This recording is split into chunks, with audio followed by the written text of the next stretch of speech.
Hey, yo, what up? This is Anders. I'm here at Chronic Ink with Tony, about to get tatted. Finish up my sleeve.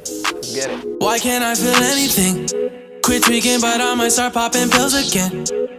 Back in the trap where I feel real again. Chronic Ink family, what is going on? Today I'm joined by an up-and-coming star. Anders, what's going on, my brother? A lot of cameras, you know what I'm saying? What up? I don't know where to look.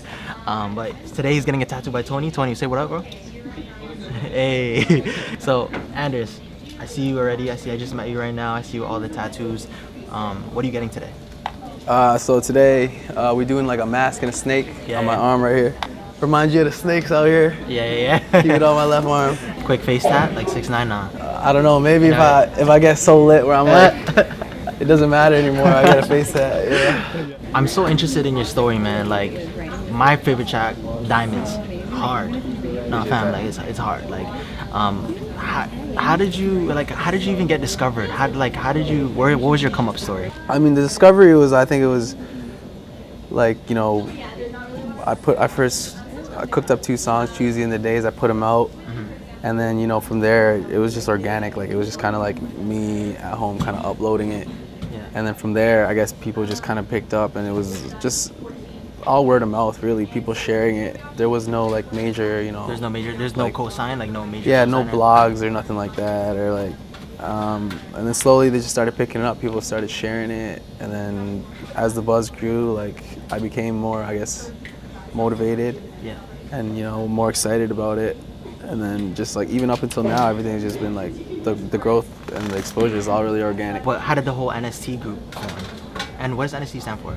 So NST stands for No Small Talk. And that's something I started with one of my managers, Derek, and eventually Will. And it's just kind of like this brand that, you know, we've created to have, aside from the music, something to, you know, that we can all work on that isn't just music, right? It's like more of a brand that we can attach to and you know, like rep. Because I just think it's a lot doper to just be repping like a brand rather than like us wearing Anders chains or something. No, 100%, like that, you know? 100%. Yeah. Actually, I really like that, no small talk. Yeah. That's actually really dope. So again, I was talking about how I love Diamonds. I love the creative process of you writing your songs and everything. I think like you switch up, like you have that trap flow, then you have that slow R&B flow, and you would consider yourself an R&B artist, yeah?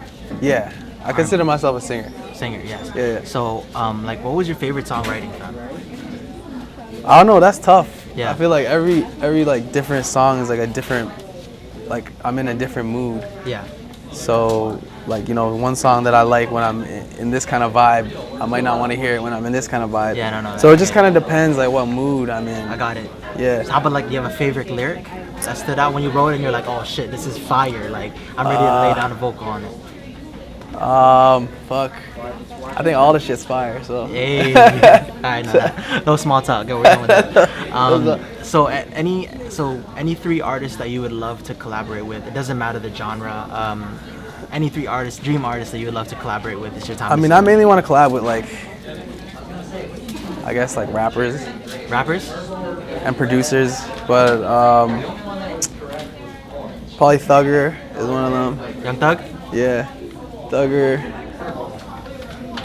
I want to fuck with Sway Lee. Hey. I don't know, obviously like hometown heroes like Drake, The Weeknd, those would be cool. Yeah. But I'm dying to get in with Young Thug. Young Thug's watching this. So, you know, in every individual's like career path, whatever, there's always a moment where you're like, yo, this is destined for me. Like, I'm gonna go do this. For example, for myself, I think I was telling you earlier, I was like, I used to make videos in my room. And the moment in high school when I created a skit and I performed it on a talent show, and my pops was like, oh, this is sick. That's when I kind of like, I was like, oh, damn, like I could do this. You know what I'm saying? What was that moment for you? I think the real moment, I mean... You can tell him the one you told me. What up? I feel like there's a collection of moments that kind of build up to it, right? Yeah. But like things like traveling, meeting people, like seeing how the music affects people, like things like that. But you know, like big moments like the Phoenix, where we did the Phoenix, where you're like shit, like finally, like I'm about to perform, first time ever. Like this is it. Like like this is what I'm gonna do. So those moments like that kind of like made you. Yeah. The Phoenix was a big one. You want to talk about that story you told me when the shorty asked you to? Oh yeah. Tell me, I think the fans would love to hear that story, man. So one time I was with my ex when I first met her. Okay.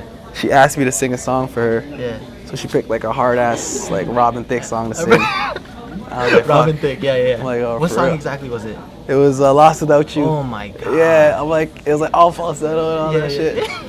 Whatever. She's like, yo, you gotta sing this for me, whatever. She wasn't really giving me no choice. I mean, just to give people the setting, you guys were in a car. We were in a car. Okay. Yeah. So she played it, and then we found like some instrumental, or whatever. Sang it for her, and then that was just kind of like, you know, let's just say it worked. Yeah. And then from then on, it was like, that was when kind of like the idea of, oh, like you could sing and actually like, you know, like the voice is there. And then a little while later, just like, you know, life takes different turns, and then you're like, I'm finally like, you know, let's actually do this. Let's make music. So yeah, I can't believe you sang "Lost Without You," yo. Like Robin Thicke's songs are, you're right, like they're high falsetto. Like, I can't even imagine, bro. Like, but she went out of the way. Like she did the most. She was making sure it was a hard one. Like she wanted me to fuck her up. Loki, she has a video recording of you, bro. No, she did probably. So now leading up to, you said your first performance, Phoenix, right? That was like your first one. Congratulations on that, man. Thank you. I think I read on the website, I think it was Photo Will, where you said there was no vocabulary to describe that feeling that night. Yeah. And that was Will, right? Yeah. Will does the blog writing. So talk to me about that the night before. Like, were you able to sleep, waking up? Like, tell me the process until leading to the stage. I mean, the whole time leading up to the show, I kind of like trained myself to be calm about it. Like, I kind of just told myself like, yo, this is just what I'm gonna do. It's just any other day. This is it, yeah. Like, you know, try to keep. I'm very nonchalant, like when it comes to shit like that. I mean, like even leading up to the show, like people are like, yo, aren't you excited? Like, you don't seem excited. I'm like, no, I am. I just like, I hold it in, you know. I don't I'm not like. No, I get it. You're not trying to like jump too off the walls expressive about it. Even though I am excited. But I don't know, waking up that day, leading up to the show, I tried to just keep my mind like clear, because not only was it my first show, it was my first performance. So that was like my first time like getting in front of a crowd and actually performing.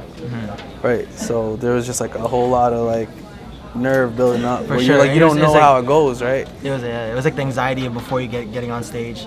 Yeah. And then when it starts, you're good. Like you're in your zone. But like the second you hit the stage, you kind of just you lose that nervousness and you just kind of get into character. Yeah. Yeah. That's crazy. Like, do you remember yourself like kind of like singing and looking at the fans and them wording like your words? Like, how did that feel? Like, that's probably crazy. That's lit, because you never really like. Yeah.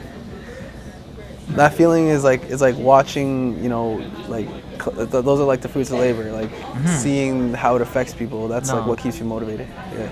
I can't even imagine, bro. Yeah. Anders, you need to teach me how to sing. Shower a lot. So the final question I have is, so I asked you earlier, what's it like being in the industry, right? So what's it like being a Canadian artist in the industry? You know, can you tell me anything just about being like, you know, there's a lot of like artists or kids that look up to you, that want to follow your path, you know what I mean? Right. Like, you know, Anders is my favorite artist. Right. Now, what's it like being there now? And I mean, I feel like there's still a long way to go. But being Canadian, especially being like Asian and whatnot, like we don't really have like an example, right? We don't have that like example in music where people can look up to. Like where, like, I guess in acting people look at, like, I don't know, like Jackie Chan or something. Yeah. You know what I mean? Yeah. But I guess my real goal is to kind of be that example and make people realize, like, hey, just because I'm this and that doesn't mean I can't do this. Like, and I guess, you know, pave the way. Congrats on everything. Appreciate you, bro. Thank you. Look out for me and Anders' YouTube cover, Robin Thicke. We're gonna come out with that. Yeah, I'm playing the guitar though. He's singing. I just wanna fuck on your bitch. I wanna fuck on your bitch. I wanna teach you new tricks. I just might smash in the whip.